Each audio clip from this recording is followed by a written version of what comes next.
Hey there guys, it's Anthony here from Cutting Edge Guitar, welcoming you to another video on how to solo better, working through a series on that for you guys at the moment. In today's video we're going to be looking at how you can integrate triads. Let's get right into it.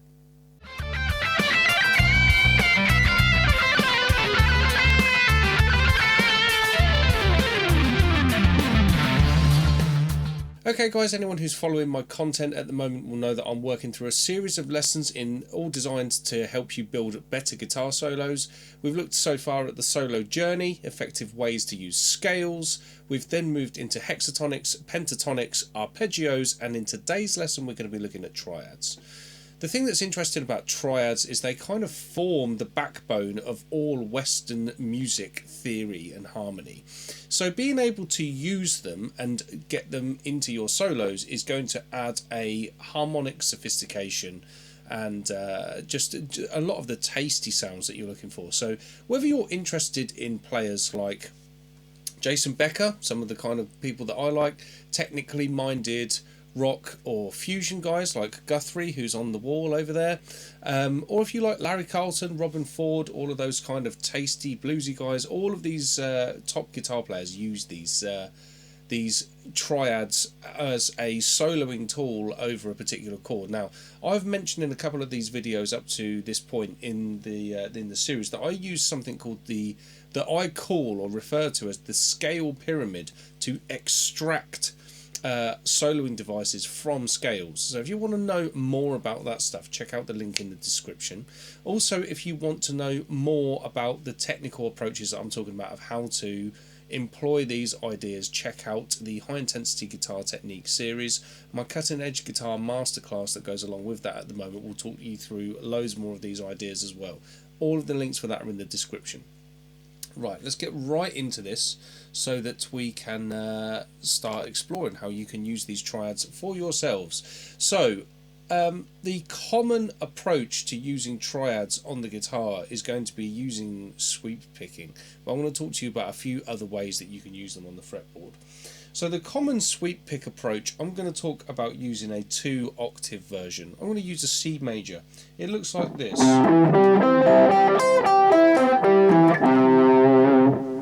Now, obviously, anyone who's into the Robin Ford, Larry Carlton thing, they're probably going to be thinking, well, that's not particularly useful for them, but I'm going to get to that in the next couple of minutes.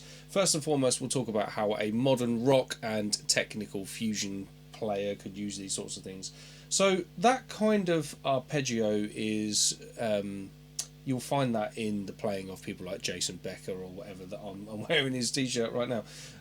How you do it, if you play the 3rd fret on your 5th string going up to the 7th fret, then follow that through on the D, G and B strings with the 5th, then on the high E play the 3rd and 7th, sorry, not the 7th, 3rd and 8th fret. That shape, you can play up and down it with sweep picking and it comes out quite fast. Like that sort of thing.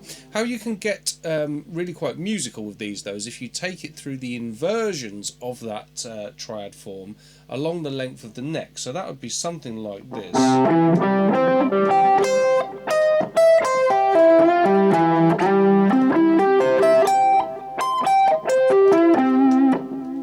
So you can play all sorts of patterns on them, so you could just go up and down.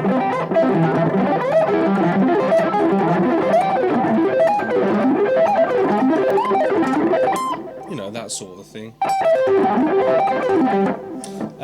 Or you can just play up one, down the next one.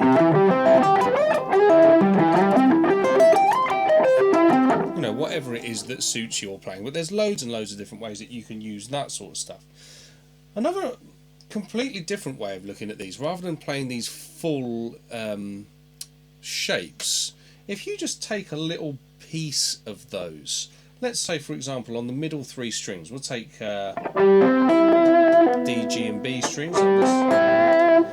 If you was to play that, I've used a little bit of hybrid picking there using the 2nd and 3rd fingers, but you can also sweep that. You can do that sort of thing and then use the inversions of that across the neck. So what I've done here is I've taken C major, that's technically in second inversion with the fifth in the bass. Then if I go up to here, that's a root inversion, going root, third, fifth. And then if we go up to the next inversion, we've got third, fifth, root. So that's first inversion. You can play them with like sweepy stuff. You can hybrid pick it. You know, whatever it is that suits your music, but that's another way of using them. And that's just for major triads. We can do all of these things with minor triads and all that sort of stuff as well. For example, if I was to play, I'm working in C, aren't I? So if I was to play this, that's a common fingering for a C major triad, especially on the guitar. But if I was to just change the thirds in that, that would come out as... And then I'll get my minor third, so I've now got a minor triad, etc, etc. So they're kind of common approaches to this sort of stuff. Another way that you can use triads is actually just using them on two strings, and I find that this is a really effective way to use them, especially with my scale pyramid method. So using them on two strings, if I was to play a shape like this, that's technically an E minor triad. I'm just playing the top part of it.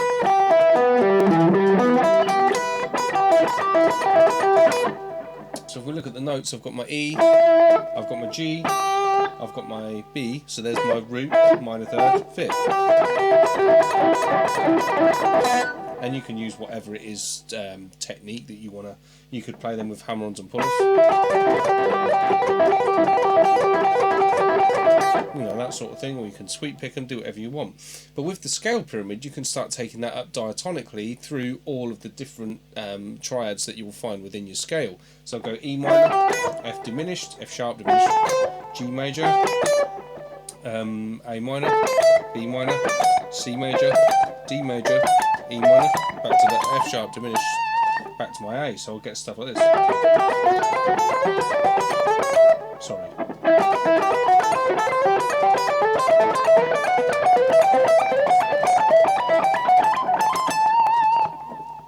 And you know, that's a very effective way to use them. Also, the two-string approach allows you to use triads through a 3 notes per string scale position. So let's say if I was playing within C major. If I wanted to play two-string triads, and I could then move that down in fourths on every set of strings throughout the whole shape and get this. And that's a really cool way of extracting them so that you get this nice sort of descending cascading feel. And there we go, there's a couple of different ways for you to start looking at using triads, guys. So triads are an incredibly useful soloing tool, and they will really embellish your soloing in lots of different ways, whether you like face frying metal or you want to play tasty fusion. Okay guys, that's it for this lesson. Thanks ever so much for watching. Please do give this lesson a like, share it to any of your friends that might benefit from it, and make sure you subscribe to the channel. In the next lesson, we're going to be looking at how you can use intervals to help your soloing get better. Okay guys, thanks a lot for watching. I'll see you in the next video.